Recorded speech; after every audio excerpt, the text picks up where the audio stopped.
This is the second episode of 2019, and within this new interview, we happen to talk with Patrick Boyer Jr., an FX artist who created an 8-foot Krampus.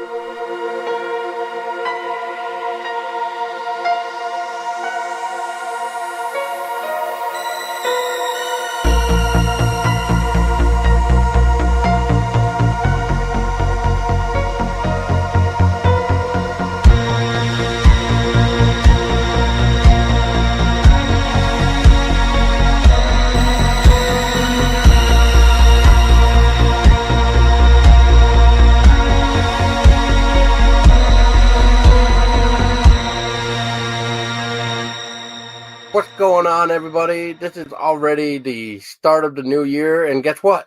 Whole new interview. Yay! Congratulations, 2019, with giving us already 2 interviews. Hooray. It's already almost like last year. We had 2 interviews right off the back. Remember that, Tessa? Yes, I do. Yeah, speaking of which, I'm also here with the lovely fiance, Tessa Baker, here. Say hello. Hello, everybody. And tonight, we got some cool people. One of us has actually just joined the Everything Horror family, and she is part of her own.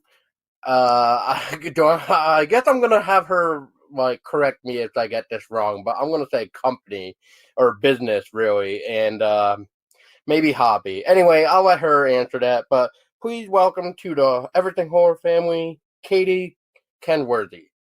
Hi, Katie. Hi, all. So, the After Midnight FX, that's what, your company, right? Well, it's it's kind of just what I do as a hobby. But yeah, I do a lot of different things with costuming and creating different types of things, special effects stuff. So yeah, it's my passion and in creating. Very cool. Yeah, I just didn't want to bombshell that and completely throw it in the mud because I was just like, oh boy, here we go. Been almost 2 years since we talked with Katie. Which, by the way, if you guys haven't heard that interview with the lovely Katie here, you need to go back and listen to it. Trust me, very cool insights, especially Worth since a listen. yes, especially since Katie and I first met during the Dead Static days. But anyway, we're not here to talk about that. We're not here to talk about anything else except for who we are interviewing, and that is Patrick Boyer, who does a special effects thing. But anyway, yes. Hi, Patrick. Hey, Paul. Hey, Tessa. Hey, Katie. How are you? Good. How are you? Greetings and salutations. I'm battling cold, but good. Yeah, it's going around. I'm really well. I'm over here, very excited to be creating and just meeting new people. And thanks for having me on the show. It's first time. I've been doing the effects, for about 4 years, I guess, acting and effects stuff. So, and this is the first time that I've had an opportunity like this. So thank you very much. You are so welcome, Patrick. And you shouldn't really be thanking us. You should actually be thanking Katie over here because she's the one that put me and Tessa in a Facebook group and pretty much just said, you guys listen here. You guys put this guy on your show now because he is a good friend of mine. And no, that's not really how it went down. But it was just maybe I feel like he should join your show. Do you think he should? And I'm like, yeah, why not? Just get a hold of Patrick and we'll go from there. And here you are, Patrick. Well, there you go. Thank you for everybody. Thanks, Katie. Appreciate it. Yeah. Well, yeah. I mean, it had to happen. It had to happen. So Patrick's love of special effects and creating creatures and stuff. We needed some more of that kind of talk. So. Oh yeah, we definitely needed more of it. But yeah, definitely happy to introduce you all. What's that, Patrick? I was just saying, creatures, fabricating the creatures for TV and film. It's like it's where I want to go. It's what I want to do. Well, yeah, I mean, why not? I mean, it's like Katie's basement, it's like her monster room that she has, something like that, and like where all these weird creatures get made and developed and everything else. I mean, it's cool, and I mean, I don't know what your area looks like, Patrick, so I can't really say if you got like a basement cave or something, but I mean, but speaking of which, you guys met at a some sort of program or something. And so, Katie, if you wouldn't mind talking to Patrick about it, of how you guys met up and talked about that, uh, the university thing that Patrick was just mentioning, because now I'm drawing a brain fart already on the first part of it. But yeah, so Katie, if you wouldn't mind talking with Patrick. Absolutely. And Patrick, yeah. Absolutely. So Patrick and I met at RJ Hetty's FX University, probably almost 2 years ago now, where we were taking a course on building creatures and learning new things. And we were the crazy kids in the class and had a lot of fun. Doing a lot of crazy stuff, right, Patrick? I mean, from life casting and applying makeup. They hammered us for 5 days. It was almost like being on the show. It was 12, 14-hour days of everything. We did some airbrush, we did some hair laying, we did the life casting, we did sculpting and molding, dental. We did all that in like 5 days. I left with a headache, but it was a good headache. Yes, it was. Yeah, and it was. So it was the whole face. It was a bunch of different artists from Face Off, and just teaching us a bunch of stuff. So it was, like Patrick said, like being on Face Off, because we had only so many days to fit in all of this different stuff. So it was really intense. Definitely. So what was like the idea of this? Like just to go and learn, or was it actually to like make projects for films or something? I think it was mostly to learn the techniques that we can then apply for, to whatever, whether it be cosplay or convention type stuff or TV. Not everybody has the good fortune of working in TV and film. Knock on wood. I'm very thankful. And a lot of folks just do it for cosplay and convention, which I swear I got my start was doing a lot of things for conventions, just winning contests and stuff. That's pretty good. And 5 days, holy crap. Yeah, no wonder why you're going with a headache. Do you even remember all of it? I mean, yes and no.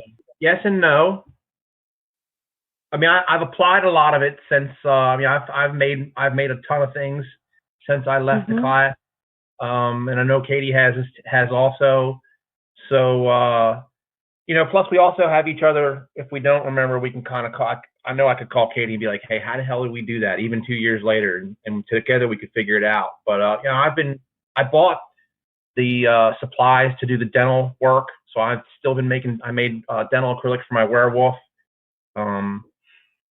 So it's a matter of staying current and continue to work with the products. You know what I mean? It's if you get it and you work with it, then it kind of sticks with you. Yeah, and having that connection, like you said, Patrick, really like having that network of people to be like, hey, you know what? Like to bounce what you're doing off from each other. And like, I can't remember how to do this or like, hey, do you have any insight or, or suggestions on how I can do this or how I can do this better. So that was really amazing about that class too, is like, having this connection now, with Patrick to be like, hey, what's up? How do I do this? Or how can I make this better or whatever? So that's as well, that came out of that class, not only the learning, but the network that you build from, doing these things with people. Oh yeah, Lauren Klein and I even worked on a project, Ghost Cop 2, that's on the festival circuit now, winning all kind of awards. And that's where we had met also. So yeah, it's about the network. Excellent. Exactly. Did I hear that right? Wolf Cop 2? No, Ghost Cop 2. Ghost Cop. Okay. I was like, wait a minute. Paul, I'll send you a link afterwards. Yeah, I'm definitely now interested in this because I know there's that Wolf Cop one and then Ghost Cop. Okay, that's new to me. Yeah. It's not Wolf Cop, but Yeah. it's good. It's lots of awards. Yeah, I definitely would love to check that out. Absolutely. But yeah, so while you guys were there, what was like your favorite technique that you both learned, or do you have like any type of favorite that you learned? Katie? Oh, wow. Well, it was all really, just everything that we were learning was so valuable. It's really hard to put a label on what was my favorite. Part, I guess I would say, was life casting, right, Patrick? My face cast turned out so amazing. I'm getting ready to do something with it now. Soon. I made my face in latex and I have eyes and crazy stuff. But yeah, my face turned out amazing.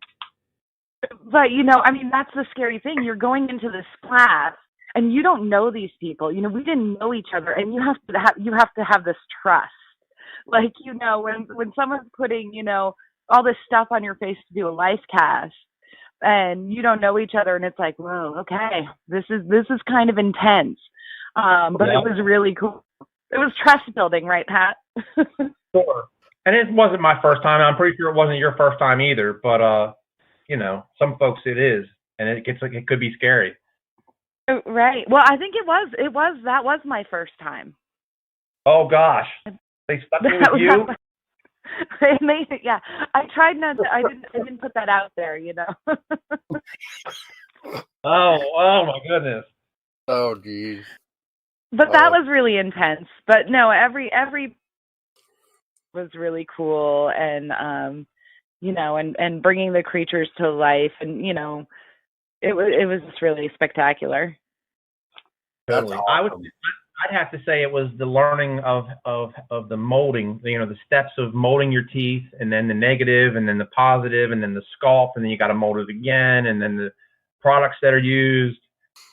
That, I would say, that's the most because immersion in a character, you do the makeup, and then you do the contacts, and then the teeth, and then once you get into those layers, that's when things start to come alive. So for me, learning the dental, casting the teeth, and then mold, back and forth, casting, molding, until you get an exact replica of something that fits on the individual's, dental structure perfectly. That's what was most impressive to me. Well, yeah. Right, and that whole process of bringing a creature to life, Yeah. Like, is really just an amazing, process. Yeah, and when I don't remember the artist's name, but one of the instructors, when they did the burnt werewolf, and we had built everything. They had made the prosthetics, they had airbrushed, and then they laid the hair, which was another technique, which was one of my favorite techniques, is hair laying. But the werewolf that the actual instructors made was blowing my mind. It was complete immersion, as far as I'm concerned. It was really amazing. Now, Katie, this was the same exact place where I saw those pictures of yours for the Nosferatu teeth, right? No, but that was the same artist. So Tyler Green had done the dental part of the FX class that Pat and I took. Okay. That's cool. Tessa, is there anything that you'd like to ask about the university classes that they took for 5 days? Or do you think they pretty much... I think they pretty well covered it, unless there's anything else they can think of to add about their experience. That's all I can really suggest. Yeah, do you Oh guys have no. anything else? I mean, only that I was very, very thankful, and the things that I learned, that week definitely made my Krampus sculpt in particular uh, more over the top. I was doing it, but some of the direct uh, hints and guidelines that they provided definitely made my work since then way better. That's always good to hear. Like, it's always good to go in, and then when you come out of some like a class or really anything where you can like learn to enhance your abilities or skills, I should say, in this case, and then you go home and you actually notice that your own stuff even afterwards, and even 2 years down the road, like you, Pat and Katie. I mean, it shows, and maybe now you guys probably have found a new technique to help you guys even out faster or even better from just learning from the university program. Totally. Well, yeah, and I think that's one of the biggest things we learn too, right, Patrick, is that, really, like, every project is different, and I always stress that. Like, something will go wrong, something will be different. You could go through the same process 100 times, but something might be different, just even a little bit, and just how to adapt and kind of overcome, whatever that challenge, you know. Um, Sometimes temperature is a factor in what you're doing, or things like that. So all those little things, it's always changing. Oh yeah, the worst part of the program, that's another part they crammed in. The worst part of that program for me was the foam. I like to apply foam and color foam, but I don't think I'll ever try and make foam. Oh. Yeah, Oh. it talks about the temperature and the humidity. It's too fiddly for me.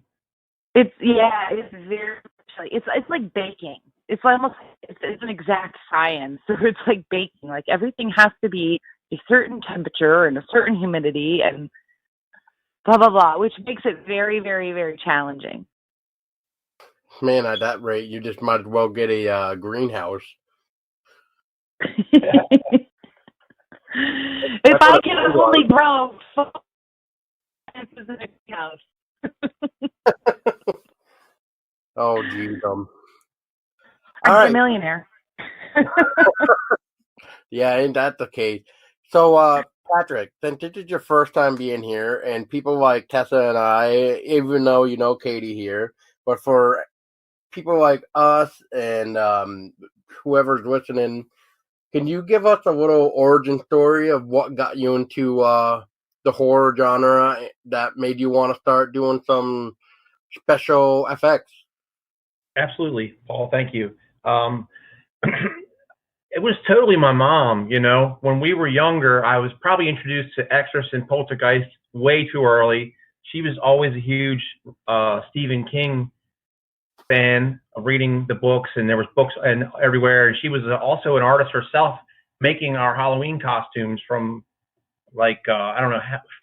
I have the earliest memories. I'm gonna go dig through the photos, but she would sew. She was a seamstress, had all kind of crafty skills, and she would create, like, I was Fu Manchu once, that my mom sewed together, and then I was a pumpkin once that my mom and my dad fabricated out of chicken wire, and they laid paper mache over it, and then we painted it together, and I was a pumpkin. So there was all these cool things. There were bears that my mom made, that the bellies were actually where we stored our candy, and the whole family we were a family of bears, and the bellies were the bags for the candy. And this is 30 years ago. And I grew up in the 80s. Well, I guess I grew up in the 70s, but I really was conscious in the 80s when practical effects in movies, Time Bandits, Leprechaun. I'm not so much of a slasher guy as I am a fantasy horror creature guy. I like a lot of 80s practical effects. So to loop back, it was my mom and her skills, and her introducing me to horror and getting us excited for Halloween. That was basically where my love for all this came from. And then Paul, it was also that I wasn't seeing what I wanted to see. Here we are in 2019. I've been doing things, professionally for 4 years. I wasn't seeing anything that I wanted to see, so I decided to build it for myself. Wow. I love that. Yeah, I don't even think anybody's gonna ever top an origin story like that, because that's just amazing to hear. Like your mom doing all the fabrication, and I mean that's just incredible. I mean, like Katie said, I love it. I love it. Yeah, I loved it, man. She's passed away now, but she was great, and that's totally it. I can't really think of. I mean, I was probably traumatized watching The Exorcist, but it turned out okay, I suppose. Well, that's good. Hey, We think. No. Yeah. Well, Patrick, did it make you feel better? I mean, I was probably 7 or 8 years old, and I, snuck out of my bed and went downstairs and back at my old house back then, like where the living room was, it kind of connected to the kitchen, but like the way the walls were, it kind of acted like a door in like a really weird way. That's like the best way I can describe it. But anyway, Okay. I could like poke my head around this, like you could say door frame, even though it was a wall, but this wall, and I was watching Bram Stoker Dracula for like 10 minutes. So it was at the scene with the werewolf, with the lady on the table getting whatever was going on. Like, at the time I'm like, whoa, like what is this? Like, I don't even know if I should be watching this, but I'm just gonna watch this and see what's up with this. And then and then I'm just like, I think I've seen too much. So I'm gonna go to bed. So. So I think that was the first ever time I kind of felt traumatized by a movie. But I mean, I still love Bram Stoker Dracula to this day. But it's just kind of like you. I survived it. Yeah, But, we're adjusted adults, well-adjusted adults. Yeah, I would say so. I mean, I don't know about you, but normal people scare me. So I mean, yes. But one thing I want to say too, real quick, is may your mom rest in peace. She sounds like a really nice lady, and I mean, if she did all that for you when you were younger, I mean, I give her props too. So Yeah, she sounds like she was a fantastic lady. yes, Yeah, she was cool. Thank you. I appreciate it. That's where it came from. That's awesome. So funny enough, you did answer the first question there, Patrick. So I'm gonna skip over, and from your memory, what was your first FX makeup that you have ever created? Well, Make them think. boy, that's hard. We're good at It that. is a hard one. If you're talking about something I created from scratch, that's one thing. If you're talking about something that I'm proud of, that I had purchased and done some things, it was like 99, where I was first starting to apply prosthetics, and I had secured contact lenses. Even then, I had done a zombie. I had gotten a prosthetic from Scream Team, and even then, I think it was like $300 to get a prescription for contact lenses then, theatrical lenses. And the prosthetic was like $100, and then I got a suit, and I actually met Bruce Campbell at a convention, dressed as a zombie, and he signed a photo of me and him as the zombie, and all this great. It was one of my favorite memories, where I had done an application of a makeup professionally, and it was seen and recognized. So that was like 99. I had been doing other things before then, but it was like for my yard haunt. Right. I did a mummy all back through like 95 and 98. I was doing classic monsters, werewolf, or excuse me, I hadn't progressed to werewolf yet. It was the mummy. I did a Frankenstein, and then this zombie. where I had purchased components and then compiled everything. So it was right. It was probably that mummy or the zombie between like 98 and 2000, where I was starting to hone my foam application skills that I'm most proud of. That I could say that I was a makeup artist, if that makes sense. Yeah, that makes sense. And I was doing all that, the cons. I'm an IT guy, telecommunications and information technology, and I was investing, $300-$400 in a costume, $500 in a costume, just to go to cons. And I did that for, many years, probably 10 years, 11 years. And then I decided I'm going to transform this into something other than wearing a costume to win costume contests. So from there, it progressed into independent film. Nice. Well, I mean, like the amount of hours it takes, like, cosplay or otherwise, from creating and designing into getting into the character and developing the heart and soul of that creature from beginning to end. Yes. And what is your favorite part of that process? Me? And that's a hard one for me because Yeah. What is your favorite part of the process? I mean, I hate every bit of it. It's a torture, and I'm compelled most days to do it, even when I don't want to.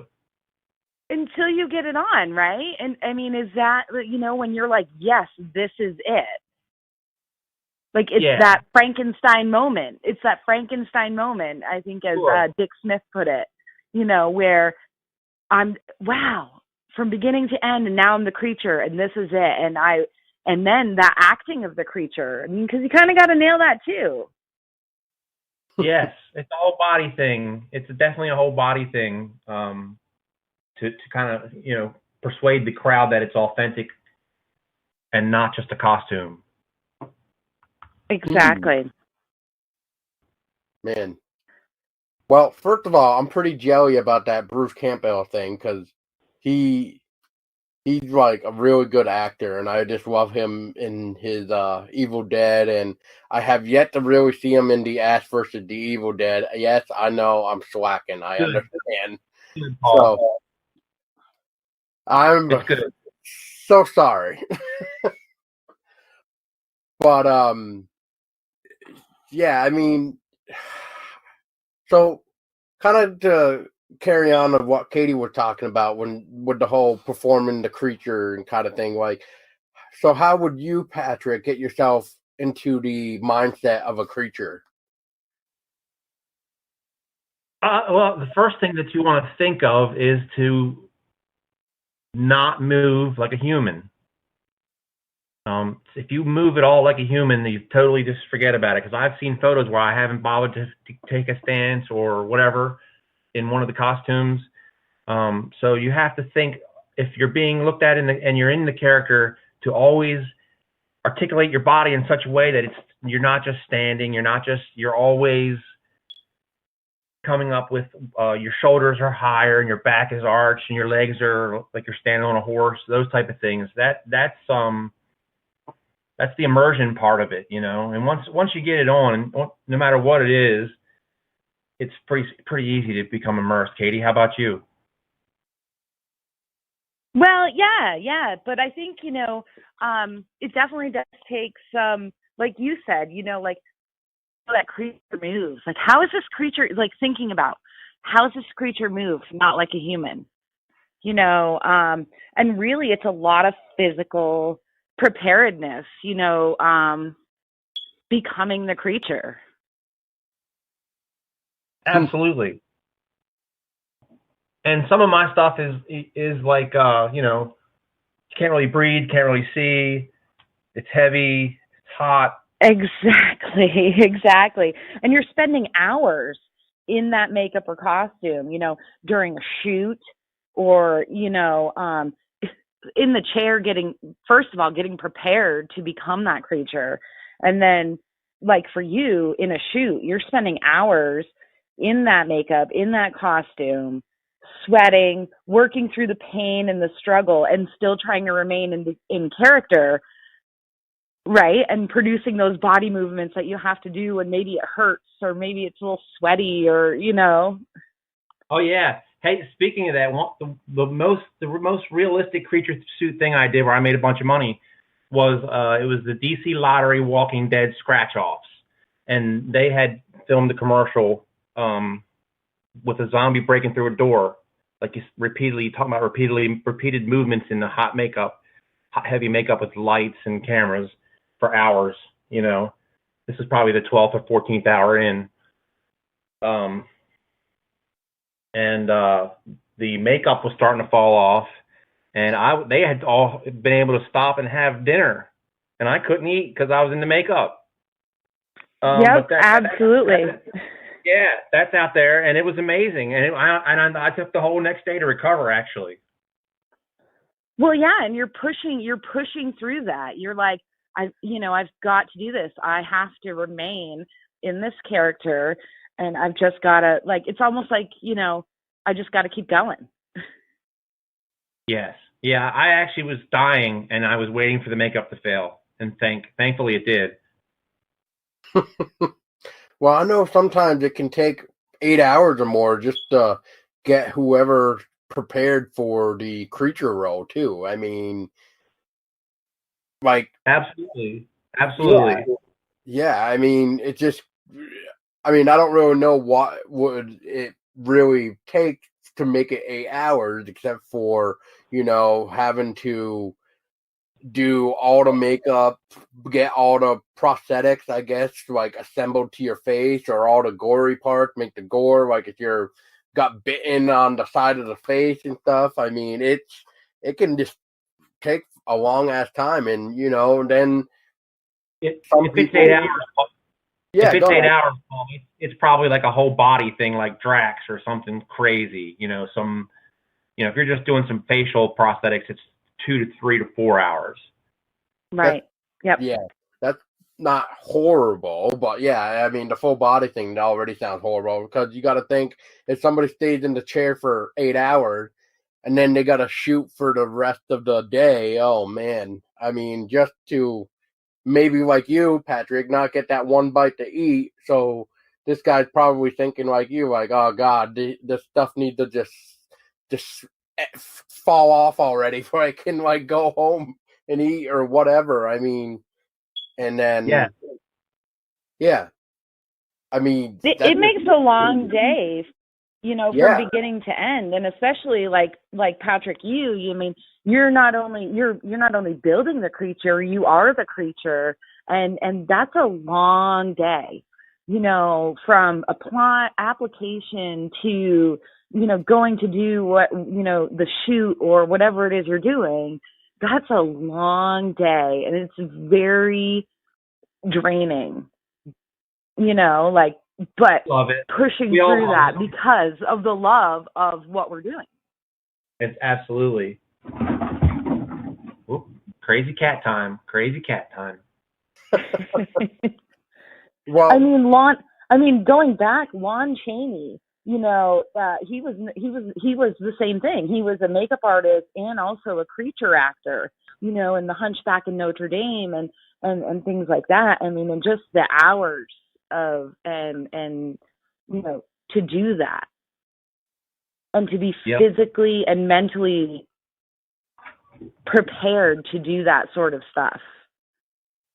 Absolutely. It's definitely a different thing, I mean, I'm just a normal person too, but I walked in the mayor's parade in my one of my costumes, Krampus costume, and we walked 3 miles, and that's made out of 5 Icelandic sheepskin pelts, 2 horsetails, and the horns are 3 feet long, and it's 8 foot tall, close to 8 foot tall.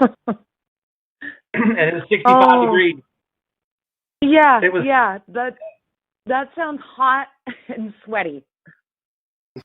Oh, I was about to die.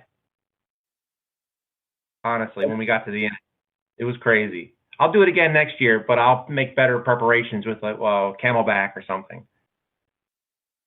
Yeah, maybe some puncture holes so you can at least breathe.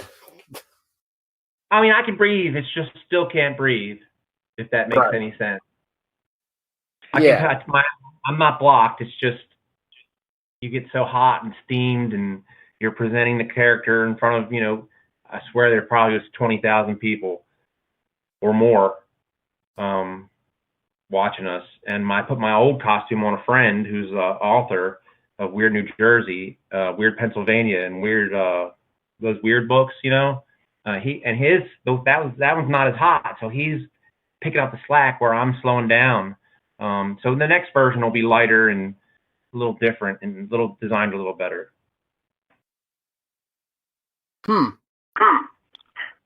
Well, I'm going. Well, I was just going to say real quick to kind of, before I forget for my train of thought here, but Patrick, when you were talking about with that other question about talking about like your favorite or first or whatever, what was your favorite FX makeup that you did create to date? It would have to be, as far as I haven't done any makeups recently. It's mostly been fabrication.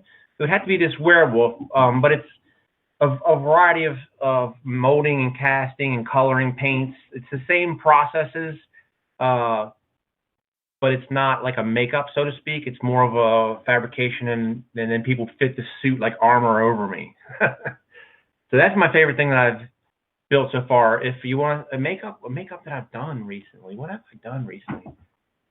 I really haven't done any makeups recently. It's all been masks. So I couldn't really say. I know. This was probably 2 years ago. We did a car commercial for Jerry's Mitsubishi, and we turned a bunch of people into that. That's most recent. It was just a simple tissue paper and latex and grease paint thing, but we got a lot of and I didn't even put myself in the commercial. I put all my friends in it,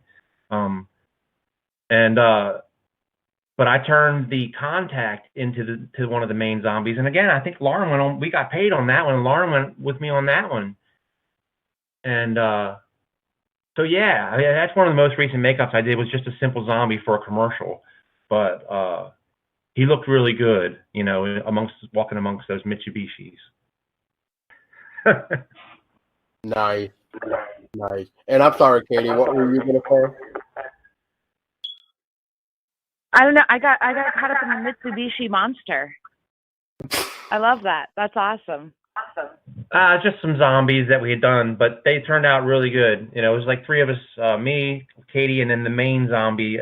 He did himself, but they really looked good. But I kind of moved away from zombies, and I've been doing more demon stuff. Right. I love though how it seems to be like one of the things that we all go back to is the classics. The classic Universal monsters. You were saying like, your first makeups were, Frankenstein's monster and werewolves and. Yes. Because those are the pivotal, times for like, makeup art and creatures and creature acting. Yes. Yeah, I would love to loop back and make a Frankenstein, a custom Frankenstein, and do a makeup application. But yeah, it's all those classics. Yeah, that's pretty impressive work so far, from what I'm already hearing. You have to love it, Paul. You have to love it. If you don't love it, don't do it, because it's super competitive. Oh yeah, it's all about the passion. Totally. What was your least favorite FX makeup, and what did you not like about it?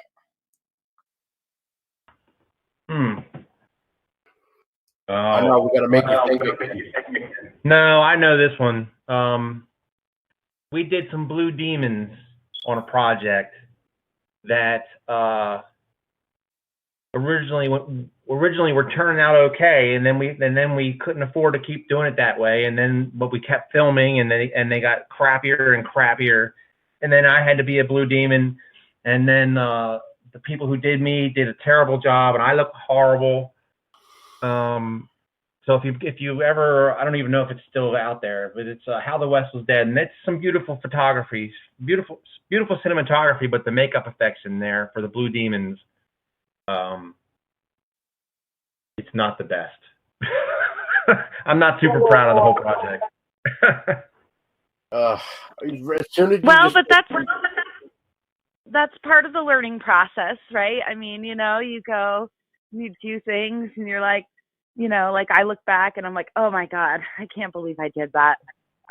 Or, and it's like, okay, how did this move and make it better? And, Yes, absolutely. It is always the good thing. The learning process of all of this, Well, I wasn't airbrushing then either. Yeah, I wasn't airbrushing then either on that project. So now with airbrushing skills, it's a different ball game, and I know you're probably a better airbrusher than me. I don't know about the airbrushing. I love it. It's super fantastic. Or I'm like, I just need to go back to regular. I mean, it really depends on what you're doing, but it's yeah. I mean, it just depends on what you're doing and how to do it. But airbrushing is so awesome. I love it. Airbrushing already sounds like the most difficult thing to probably learn, just because I've seen some of those videos where it looked like these guys are really being like, what's the word I'm looking for? Like it's almost like they got a stone face staring at whatever they're looking at while they're getting that right angle for the airbrush or something. So I've never used one, so I wouldn't even know what to expect for one of these things, but they look like they're crazy as hell to try to learn though. They are, and I mean, in airbrushing, sometimes, I mean, like I said, you can't just rely on airbrushing. I mean, you have to break it up with other things. I mean, simple things like I never thought I'd learn or use, I should say, not learn, but use that I learned was like, spackling, basically, like that, literally like taking the brush and throwing like some paint, Yep. To break up the other paint, the airbrush paint, you do the little spray and, with your brush, almost like that throwing paint thing. Yep. I learned that too, but I learned that on our whole project. Jesus. Wow. Well, so Patrick, what and are each project's different. Yeah. But what are some of your favorite idols? Tom Savini, till I met him. Oh no, I love you, Tom Savini. Rick Baker. Geez, the Stan Winston stuff. It's Craig Nicotero. I mean, it's all the names. Anybody that knows anybody doing stuff is going to know is going to have the same. But I like Rick Baker in particular because he's got more creature stuff and werewolf stuff. And I even Jim Henson, with the Labyrinth work, the work for Labyrinth, and all that stuff. All that stuff is what has the 80s, those 80s, back to the 80s stuff. It's that type of what was it, Dusk Till Dawn. Oh my gosh. I love Dusk Till Dawn too. Oh man, dude, that's the best. Yeah. I mean, I haven't seen, once again, I have not seen the Dusk Till Dawn TV show either, so I have no idea what had changed or made or whatever. Yeah, I stopped watching that. It's not, I definitely love From Dusk Till Dawn 1. It's that's one of the projects that, I'm sure even Katie and Tessa, all of us, that's one of those projects that we all love. Quentin Tarantino, it's amazing. George Clooney.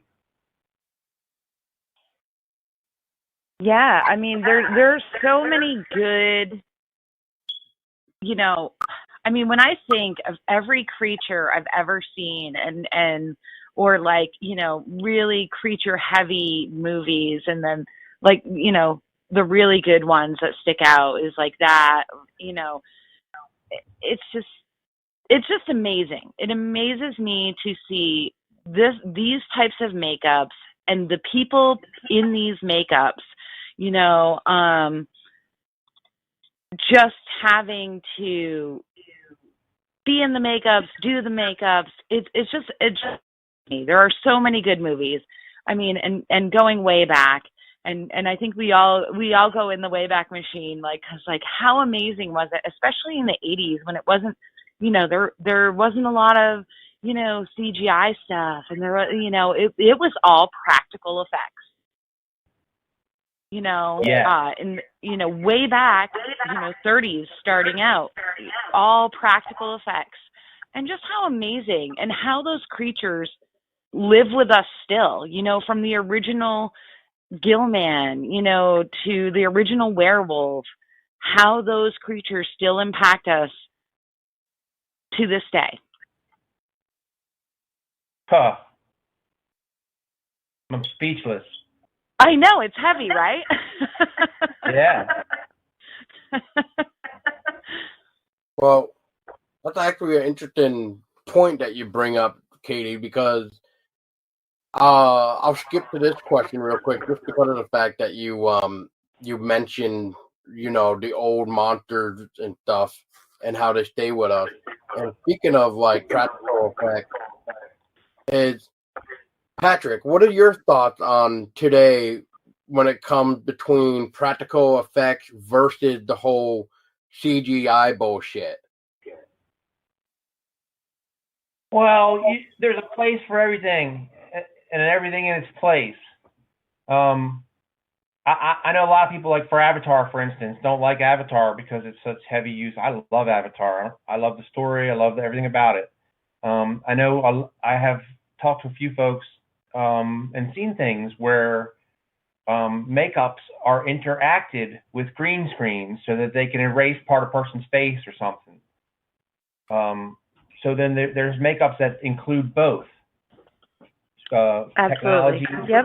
Yeah. Yep. So and there might be something like that happening potentially in one of these future projects that I'm thinking of, that I've been told we're going to work on, and I've been told I've been considered. So we'll see how things work out. I mean, you even think of creature actors like Andy Serkis in Lord of the Rings, who played Gollum. That was a CGI performance capture, which was still amazing and really brought that character to life, even though Gollum was CGI. If it wasn't for Andy's acting in that, Yes. it would never have been what it was. No, absolutely. And you guys, I'm sure we all love that. We all love Lord of the Rings too, I'm sure. But when Gollum is arguing with himself, I get emotional, and then he wins. You know what I'm talking about. He's like, he goes away and he never comes back. Right. And oh my gosh, it's so beautiful. It is. So I think it is absolutely, sometimes there is a marriage, between, practical and CGI, which is really great. And, because there was a time that I feel we got out of the practical and we went, CGI too much. And now it's really a marriage between the both. Yes. Yeah. I mean, it's way more expensive to create, practical effects than it is CGI. So, as long as people like Fright Night, for instance. Oh my gosh, Fright Night. Who doesn't love Fright Night? 1985. The Howling, stuff like that. But the practical effects cost more. So if you use the CG to gain something that you can't do practically, or to do something to where there's a benefit, you don't use it sparingly enough for something that doesn't get overused, then I'm for it.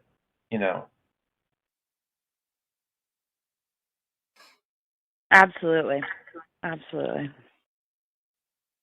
Your Krampus is very impressive. How long did it take you to mold and assemble it? Oh, geez. I would say that probably took a year and a half.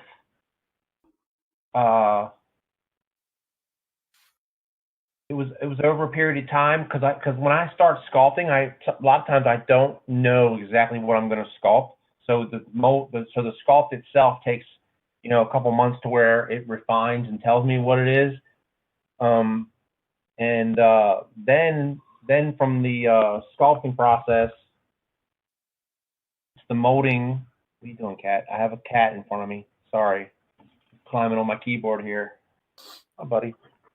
And then the molding, and then when it came time after the molding to have it ready, I think I was like 2 or 3 weeks out from what they call Krampus Loft, where like in DC it's a couple thousand people, in Baltimore it's 200 or 300 people. We all don crazy costumes. Here, get down, cat. Sorry. And just drink beers and run through the city jingling bells and tormenting people. So I had to finish it came close, but at the last 2 weeks I was crunched for time, and I was working, like whenever I wasn't working, I was waking up, doing a step that had to dry, and then I would do another step, and then I would add a piece of hair, and then I would paint it one layer, because you use 3 or 4 different colors of paint to get depth, so you let it dry, and then you dry brush and you do different layers. So that takes time, and I made horns over that year's period, because the horns are it's basically ceiling grid wire with bubble wrap and masking tape, and that's what the horns are. So and then I got stuck making the suit, which is sheepskin pelts, and my girlfriend, I love Gina, hello, she'll hear this, I think, helped me finish the suit. So we were able to make it with one of the most coolest costumes. I mean, the DC one, there are some people that have some impressive things. It's amazing.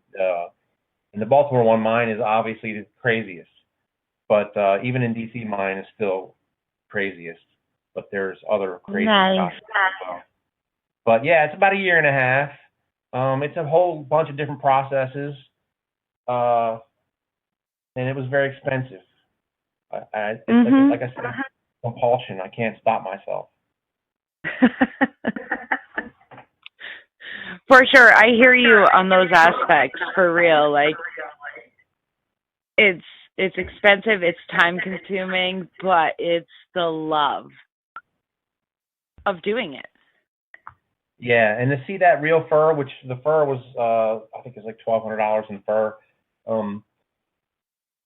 which the next one will be much about on half on an 8-foot Krampus. Yes. These are authentic. It's five authentic Icelandic sheepskin pelts that were about $180 a piece, and 2 horsetails, 36-inch horsetails that were $55 a piece.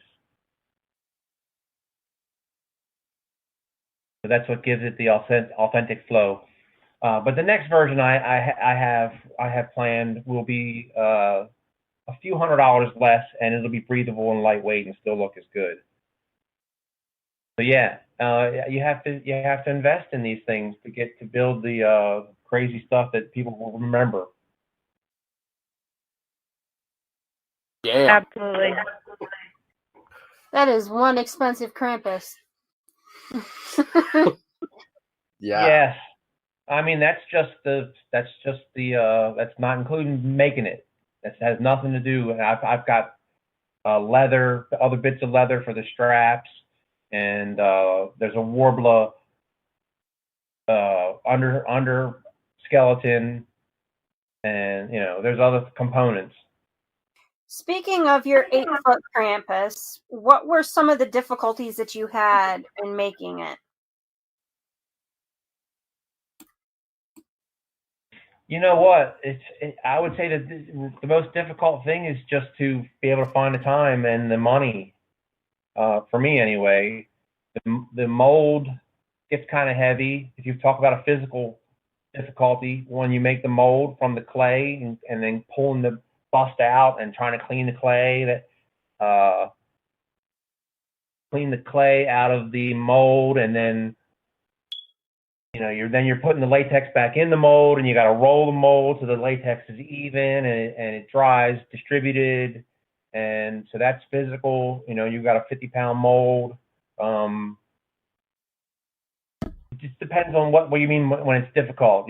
Just after you've done it for so long, you get tired of looking at it and you get angry and you're like, why am I doing this? Just making yourself do it until it's finished. That in alone is a difficulty. I don't know, Katie, do you experience that when you work something for so long that you just got tired of it, you just want it done, that type of thing? Absolutely. Oh, yes. When you were saying these words, I was like, I feel this pain right now. And yeah, absolutely. It is. It's pushing yourself again through that, and it's hard. It's hard because it's all a lot of work. Yeah. That is, yeah. I have no words right now because what you just said is like resonating with me. I'm like, oh yeah, I have a project I have to finish. I need to, I need to do that. I need to push myself through it.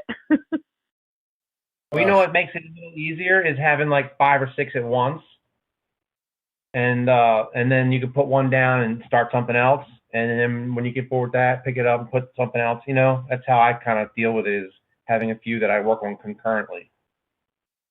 Oh, nice. I like that. I I have 2. Very cool. Very cool. Now, Patrick, from looking at the IMDb of yours, I've noticed that you perform as creatures more than actual people.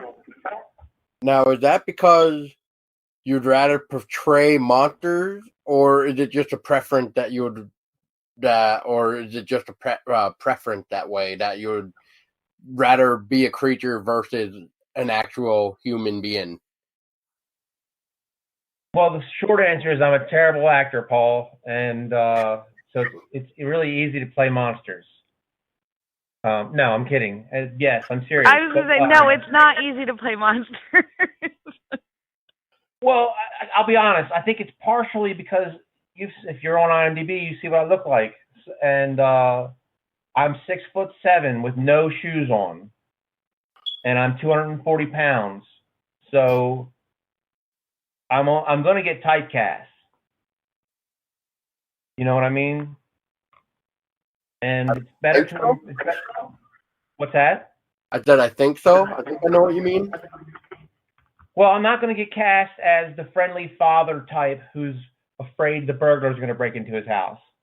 Oh, right. I'm not going to get cast in a car commercial. I have too distinctive a look, and I'm too large. I actually had other opportunities in the past where I wound up being too tall. Really?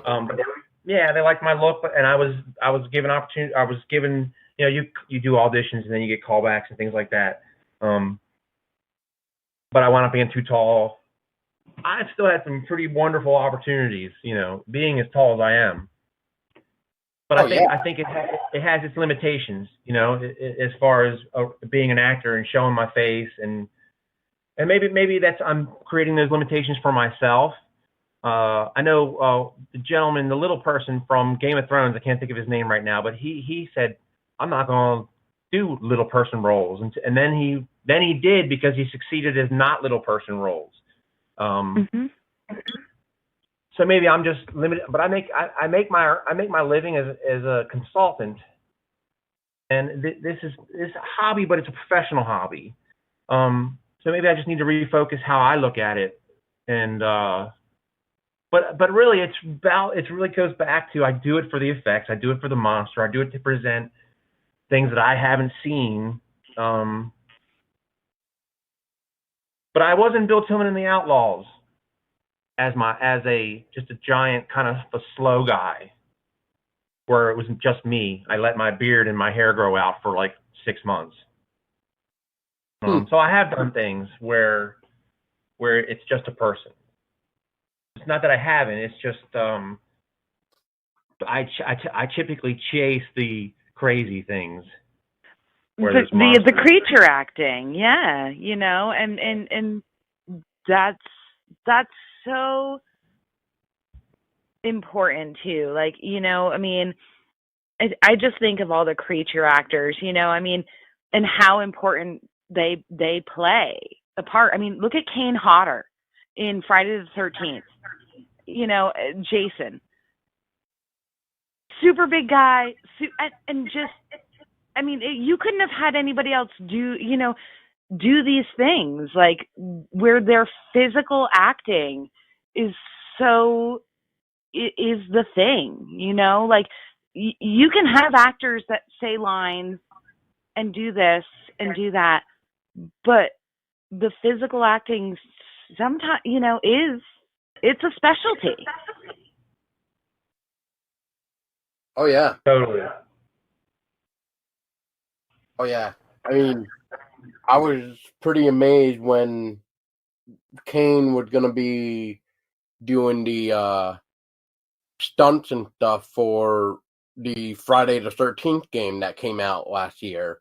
And, seeing the behind-the-scenes photos and some of the behind-the-scenes videos that Kane Hodder did for that game is just so impressive, especially when he had to, be Jason to break through the fake wall. But that was even, like, awesome to watch. And, kind of like what Patrick said, like, just trying to be the creature where you don't want to walk like a human in something. But I mean, in this case, sometimes you just gotta maybe look like you're human, just so you don't also hurt yourself when doing the stunts as well, I guess, if that makes sense. Mm-hmm. Yeah, well, so they had Kane do that for the video game, because, I mean, he was like the Jason, he has the the stance. It's all about your gestures and your persona, even if you don't even have a line, it's how is that body being presented? I mean, right, Patrick? Yeah, so how you're presenting. You're telling me they did motion capture with actual Kane Hodder for the actual video game. I'm gonna have to Google that. That's pretty. I think they cool. did. Yeah, I think it was motion capture too. That's pretty cool. Yeah. I'm sorry, Katie. I was still on the last thought. Oh, that's okay. Well, no, they do that with a lot of video games now. Like, I think they did that with some of the Walking Dead video games, like, with some of the cast from that. I want to say Norman, maybe. Yeah, Norman is gonna be playing a main protagonist for an upcoming video game called Death Stranding. So. Oh, really? Oh yeah, and this game looks. I don't even know how else to say this, but it looks fucking creepy. There, I said it. It's just so messed up in the head that it's Kojima too. So if you put Kojima with it too, it's just like, this is already so weird. Like, the last thing that Tessa and I saw of this game for Death Stranding with Norman Reedus, it had something involving a invisible enemy where Norman Reedus had a baby. I'm trying to remember. Did Norman Reedus have the baby, Wait, or did he have? didn't he just recently have a baby anyway? No. I'm talking in the game. Right. No, I'm joking. But yeah, that is true. I think he did have a baby too. But how ironic. There's the irony right there, I think. And no, but oh man, he would no, but in the game there's a do you remember, was it on his back or in the front of him? It was really weird. Like it was inside of. Was he in a suit? He was in a suit, right? Yeah, he had to be in a suit. It was like in a lantern type of thing, or like a sphere of some kind, and he had it like on his hip or something. Yeah, it's so screwed up. Like I would recommend anybody who hasn't seen the trailer to just go on YouTube and look up Death Stranding, and you'll find it. I know you will, but I will have to. Yeah. Yeah, it's really just creepy, and it's really weird because there was another interview with Kojima where they were trying to ask him, "What is this game even?" And Kojima said something on like, quote, "I don't know." so there you go again with the whole creature acting or is like, the body movements. They use it in video games. They use it in, CGI. They use it in practical effects. It's like your gestures, your movements are so pivotal to bringing those things to life. Exactly. So hats off, Patrick, for sure, because I don't think I could be in an 8-foot Krampus costume. That's a lot of work. Yes, it's very rewarding, though. You feel good afterwards. I look back, and I see the video of the things I've done. Really, I do these things so when I'm 80 and I can't walk anymore, I'll be like, holy shit, I did a life full of things and made monsters. And I'm almost, well, I won't say. I'm getting older. I'm much older than awesome. People think, That's and awesome. I think that's incredible. I love it. You do it for you. You do it for your passion, just as I do. And it's like, yeah, even if I don't remember the scrapbooks or whatever, like we did it. It's been fantastic. We did do it. We did it. We're doing it. We're doing it now. Yeah. But real quick, Patrick, where is this Krampus even from, anyway? It's a Norwegian legend, predates Christianity. It's I don't even know. My girlfriend knows more about it. It's like the Yule Lord. He's really kind. The story has been usurped and twisted by different things. It's a pagan thing, but basically, it's if you go by what's being told now, it's Saint Nick's compadre on a chain that kind of punishes the bad kids. You want to keep it simple. Right. And Saint Nick controls him, Saint Nick controls him, huh? Oh, that's a new one. Well, that's kind of the mythos. If you watch the movies, they've taken their own spin on the story. We have our own spin on our take on who he is and why he's present and what he's doing. So yeah, it's if you go to look in the Netherlands and things like that, they go around December 5th with a Saint Nick character and multiple Krampus and go house to house. And the Saint Nick is the kind one, and the Krampus punishes the bad kids. Well, and I think in some stories, there's actually 7 like Santa's helpers, I guess you could say. In one of the stories I heard, so there's not only Krampus and Saint Nick, there's 4 other ones, or maybe 3 other ones. I can't remember. There's Bells, Nichols. I don't even know. There's a whole ton of various, old school, traditional, creepy Christmas characters. We're actually exploring them I was going to say, we need to bring them all back. Schnabelperchen. Look up Schnabelperchen. There were a bunch of those at the Krampus Loft this year. And Gina actually went live. We had a GoPro attached to the staff, and she went live for the 2-3 miles of the Krampus Loft.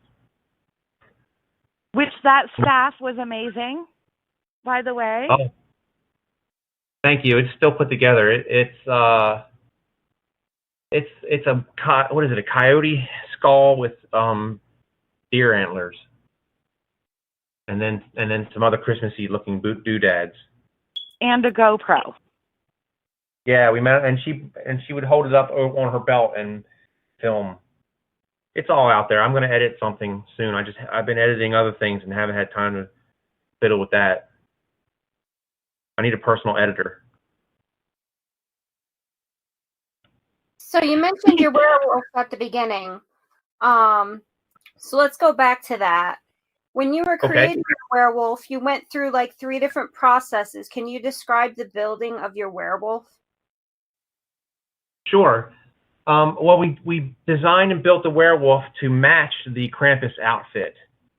And the werewolf was totally designed for the Theater of Terror's project called Endangered. And so I had a little help financially when I went to build that. The initial sculpts, I couldn't see it. So I was the initial trying to figure out what the wolf looked like. It was terrible. And so that phase was horrible. And then once I got into the, I found it and I started dialing it in. I was happy. And then it was like, I think it was 110 degrees when I went into the molding phase.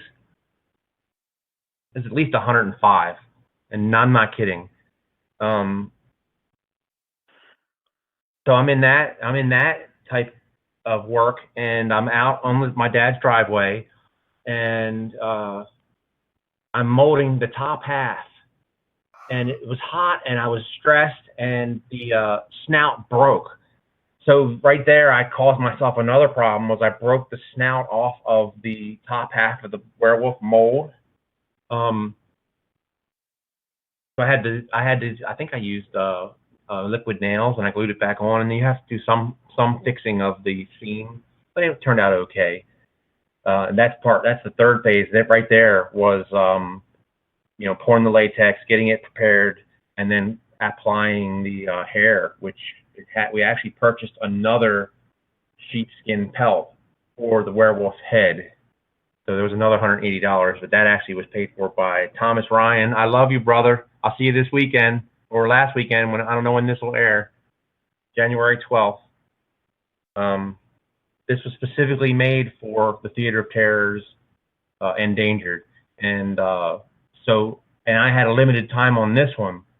So it really became crunch time because they had $1 million cabin secured on the Pine Barrens in New Jersey's Eastern Shore, and it was crews and everybody waiting, making sure this thing was going to be ready. And up to the day I was putting finishing touches, dialing in the fur, putting little paint spots on it.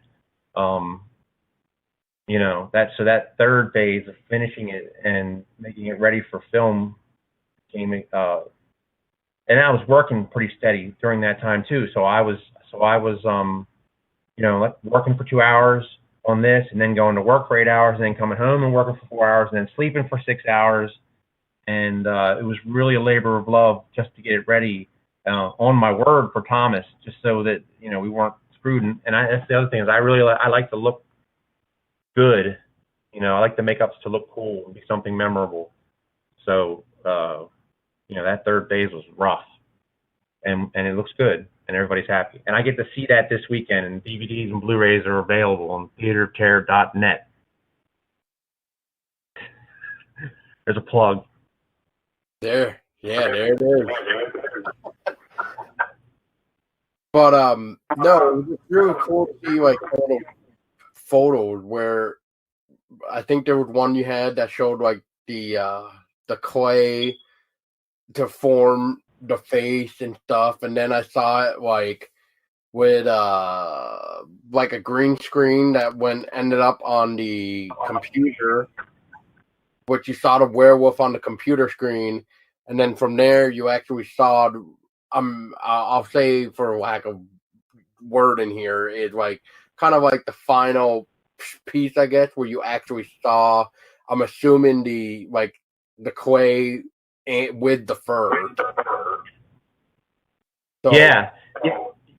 I was initially working off an artist I had found, Christopher Scalf, I believe it is, an artist I had found online, and I was working kind of inspiration from his work, and then I just found it, and it was a process. Let me tell you, the jaw. I mean, everything we explained for the head, the jaw was a complete separate build, a separate sculpt, a separate molding process, separate laying of the hair. It was crazy. It already sounds crazy. I don't even, honestly, Paul and Tessa and Katie, I get to doing these things, and it might be in the middle of the night. I'll wake up in a fever, and I'll come out here and make stuff, and then I'll go back to sleep, and then it's both a love, yeah, it's both a love affair and yeah. And a nightmare at the same time. Yes. Yes. Exactly. Yeah. I mean, it keeps you up at night, you know? Sometimes. Especially the mind. Especially the creative mind doesn't really rest. No, it does not. Sometimes it does not know how to shut off, if at all. Absolutely. You are going to build this until it is finished, and you are not getting one brownie until it is finished. Dude, I've heard that voice. You will finish this. You will do it. Come hell or high water. Exactly. Do the project now. Do it now. Or in our case, snow and ice and whatever. Yeah. We're like mailmen, right? I mean, you know, rain, sleet, snow, it doesn't matter. It's getting done. Absolutely. I need to go out and shovel, though. I guess I can do this first. Hey, my girlfriend and I, whenever we look forward to it snowing, because we always take the suit out into the snow and just even film with the cell phone. Just Krampus running through the snow, and we'll remember that, you know. Nice. Crazy stuff like that. Yeah. Good stuff. I mean, because Krampus should be running through the snow. I'm going to send it your way. Right? Yeah. Well, this year, if we get around to it, we'll add a kill to the end of that.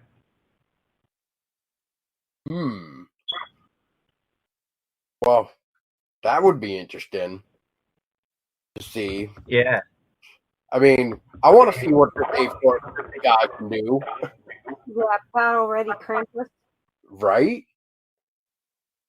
Yeah, well, this Krampus doesn't know children. He kills adults who have been misbehaved as well. Good Krampus. Good Krampus. Right. I mean... Yeah. I guess like Robin Hood. Right. I think sometimes adults are worse than children. So, agreed. Kudos. Yes. Always. Well, there is a Krampus movie where he doesn't go just after the children; he goes after the parents too. So that is true. Yes. I mean, I think we're all guilty one way or another, anyway. So I think it's always cool to have that idea that Krampus just doesn't go after the naughty children. So. Yeah. Yeah, I mean, it's just pretty sweet. And the movie I'm kind of referencing is the 2015 one by Michael Daltrey, that Krampus one. I freaking love that movie. Was that the one with the several different stories like interweaved into it? Correct. Or no, that was the Christmas Horror Story. Christmas Horror. You're right. Yep. Oh, you're talking about the one with the grandma. Yes, I'm talking the one with the grandma. Yeah. Yep. Yep. And then for the one that Katie's talking about is the Christmas Horror Story, where there's like 4 or 5 stories going on at once, but they all tie in one way or another. Yes. So, yeah, props on that. But hey, I want my Krampus to kill things. Yeah, exactly. And speaking of which, Patrick, when it comes to like acting and stuff, and speaking of Krampus, like you performing Krampus, what are some other things that you would love to act as if given the chance? Oh, I would love to do an alien. Other than, I've just done Abducted with Theater of Terror, and that was amazing. But I would love to do a big budget, Hollywood alien. I'm going back to the gym this year, and work on my cardio a little bit. But I would love to be, on like something like Vikings, play one of those type of characters, or if we're still talking about Preachers, I understand they're going to come back and shoot a bunch of Universal monster movies. I would love to do something like that. Personally, I'm from Baltimore, Maryland, and I don't know if the rat is the official mascot of the city, but it should be. Next, personally, I want to create sort of a rat, animatronic rat, silicone rat head, and portray myself as a rat in like a 1920s businessman suit. Gene and I thought about that and talked about it. And we don't know what that means yet, but he's got a monocle and a top hat, and there's servos and stuff under the silicone. So as an actor, it's hard to say. You don't really make a living as an actor. It's tax time, and I've been reviewing how much it's cost me to be an actor. Now, mind you, it's been priceless, right? My experiences have been priceless, but the actual calling yourself an actor and doesn't pay very well. I've actually spent more money being an actor this year than I've earned as an actor, but the experiences have been priceless. So that keeps me from really saying, hey, I'm going to be an actor. Am I going to be a doctor on a soap opera or something like that? No, I don't think so. Crazy. But then again, like you're right. I mean, I know a lot of people think when they hear the word actor, they think, "Oh, I'm gonna get rich and famous." No. And we all start small, just like I did, and it's the only thing that I did so far, have done, I should say. And I don't call myself an actor. I just say that I helped performed in it, I guess. I mean, I guess every now and then I'll say I acted as a cameraman, but we all know what happens to cameraman in found footage, and that's usually how I leave it. But I mean, so that's actually, Patrick, how me and Katie went through that for the same project, because she acted in the second story, and she came on board for our story because her daughter was in it, and she was also doing the makeup for us and stuff like that. So it was a really cool experience, wasn't it, Katie? Absolutely. Yeah, it was crazy. Patrick, you said, kind of jack of all trades. We're behind the camera, we're in front of the camera, we're creating, we're all doing all these different roles, and it's a fantastic love affair with the business. Well, that's true too. And I took a couple classes this year, where I'm going to write all that off on my taxes, but I took a couple classes, and they tell you where you're not just an actor. You have to have multiple. You have to be special effects artist. You have to be a production assistant. You have to be so that you can move from that one contract gig to the next and be able to, keep seeking that next opportunity to be able to do that full time. Well, and I think in life that's always a good thing, like never stop learning. Keep pushing yourself to do different things and try different things. And I think that's a fantastic way to go about life, is just to never stop learning and just continually grow. Don't be put in a box, like you said, I'm not just an actor. I'm not just this. I'm not just that. I can fill any kind of role as best way I can. Absolutely. Oh yeah. And her daughter did a fantastic job. Sweet. I have to see the project. Yeah, well, I'll share it with you. But it's so funny because now she has, so much as your mother influenced you, like I have influenced my daughter in the same way. So your story really struck a chord with me. Of that, like, because she loves makeup and she loves cosplay and she loves dressing up and she loves this and that. So your story of your mother, like, was like, Hey, and this was 30 years ago, or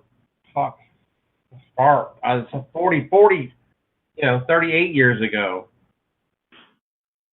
Yeah, and I just took my daughter to her first convention, and she did a cosplay of the little teddy bear girl from The Walking Dead, and she ate it up. She loved it. She was totally in character. She was like, I was like, Mems, come on, we gotta hurry. We gotta get here. We gotta get there. And she's like, Mom, I'm walking like a zombie. I'm in character. Leave me alone. I'm good. I love it. Well, conventions are really a good place to get some exposure and to network a little bit and to practice your craft. I agree. You cut out on me, Tessa. What was it? I said, is there any upcoming projects that you can share?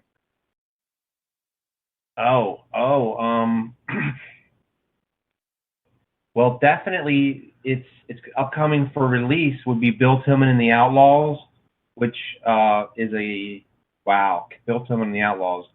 It's hard to frame it. It's coming in February. I guess it's a comedy drama action cowboy film that we filmed in West Virginia. And man, I got to work with Johnny Alonzo, got to work with Lana Wood, I got to work with Robert Carradine and the whole Johnny Crawford and Darby Hinton.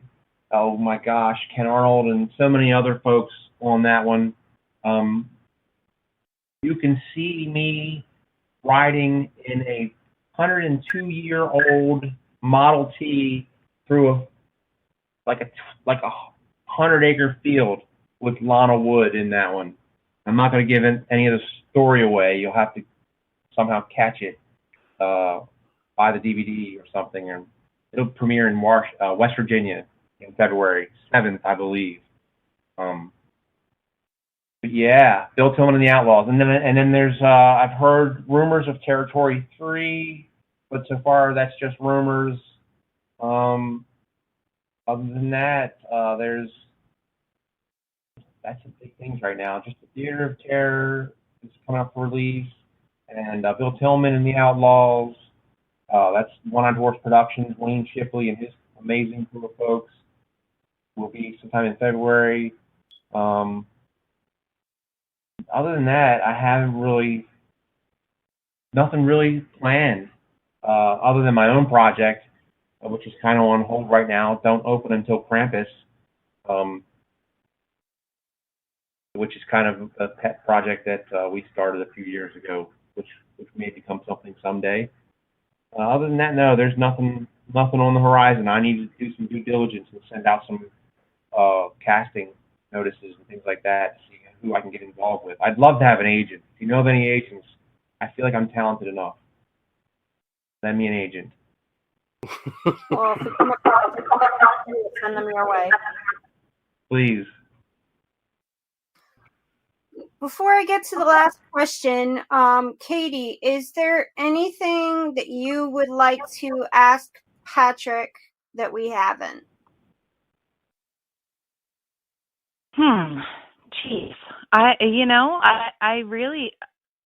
think I've asked them all.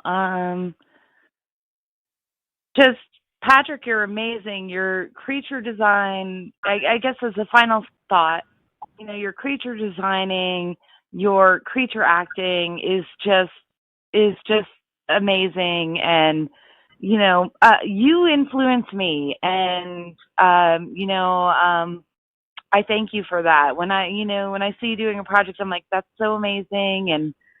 And it's wonderful. And, just best of luck. And I love it. And keep it going, because you're inspiring me. So that's kind of all I have to say. I don't think I have any more questions. Nice. Isn't that amazing? Well, thank you. I appreciate that, and I've been thinking about that lately. So not just you, but others, and I appreciate that, because there's folks who inspire me, and it's great to be inspired and be inspiring, and sometimes we need that, and it's cool to watch other artists and be inspired too. Yeah, absolutely. And I love that. I can contact you and be like, hey, help me out, or what do you think about this? And again, going back to that networking thing is just super important, to my heart and stuff. So Aw. I love you. The moment of mush. The mush moment. Okay, so well, we have to stay together. I mean, we're all family. Our passions all connect, and so being part of this family is super important and super spectacular. Totally. So my final question for you, Patrick, is what would be your advice for people wanting to start in FX makeup? Don't do it.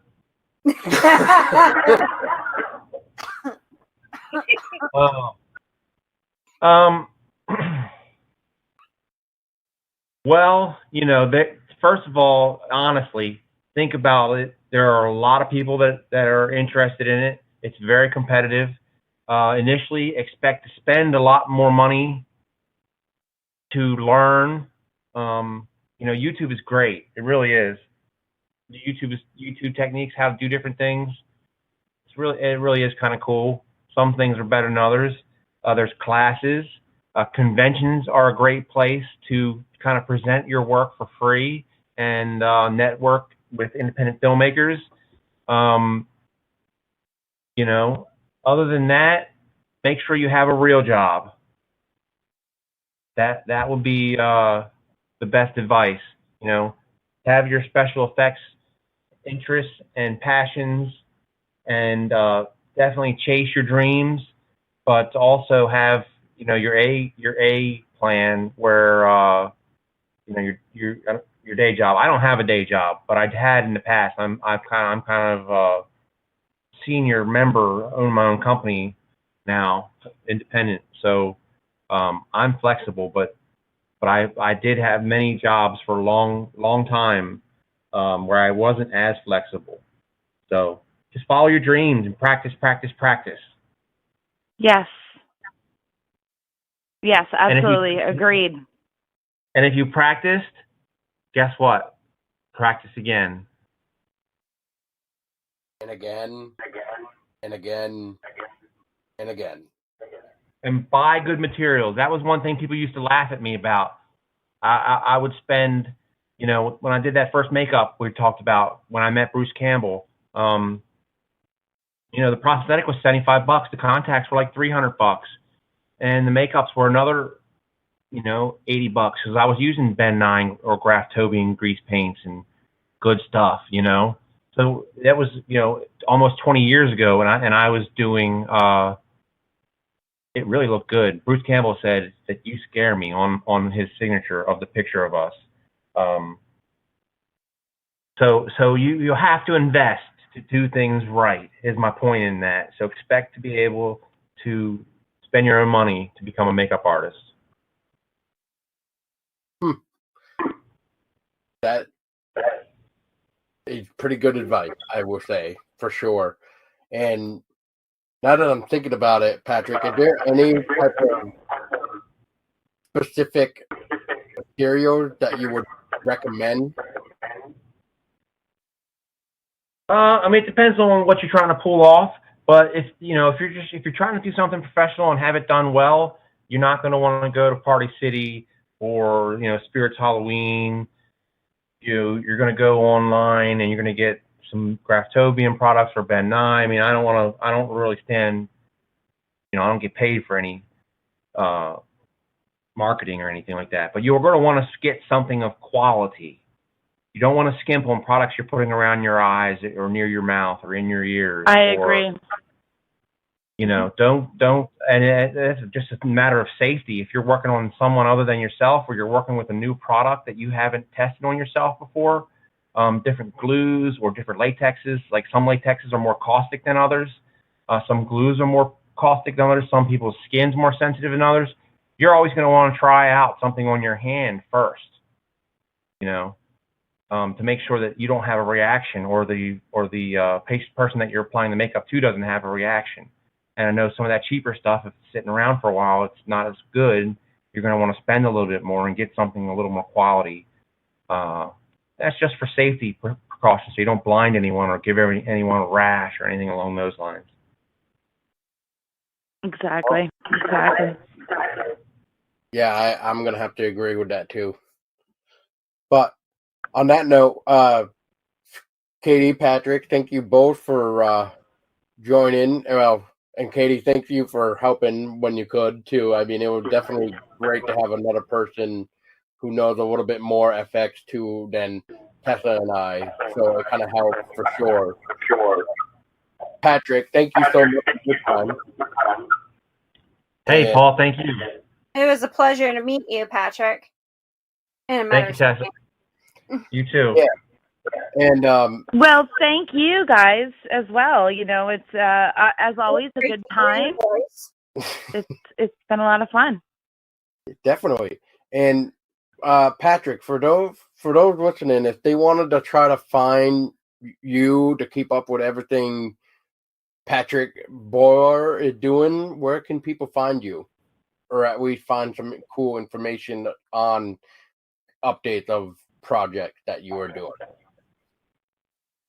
Boneman.tv. Boneman.tv. There you go, everybody. And Boneman. Boneman. Yeah. Don't do what Patrick first did when he was trying to show me the site. He tried to send me bonema.tv, and I was like, what? And he's like, I meant Bone Man. And I was like, oh, okay, that sounds better. Yeah, that works better. Yes.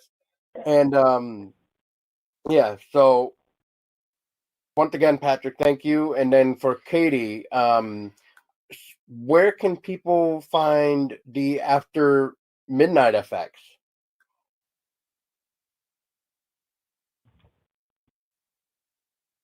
Katie still there?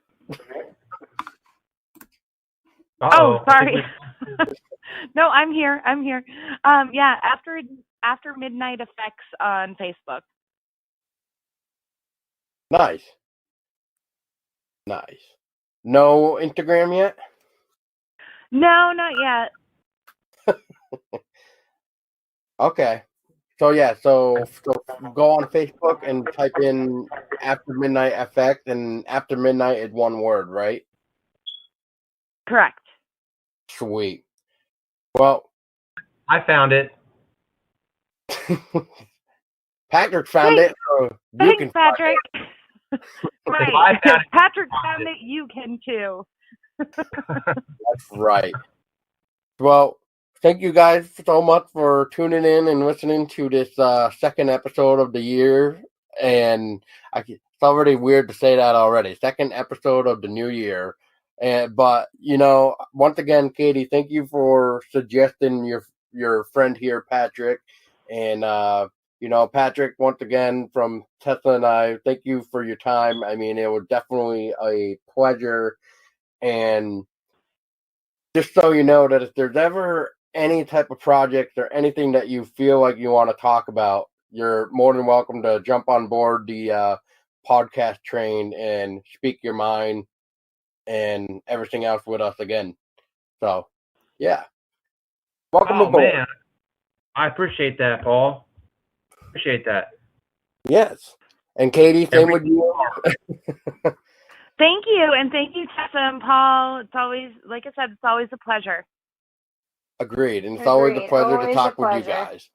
And on that note, babe, like we always tell everybody that is listening, we like you all to stay scary.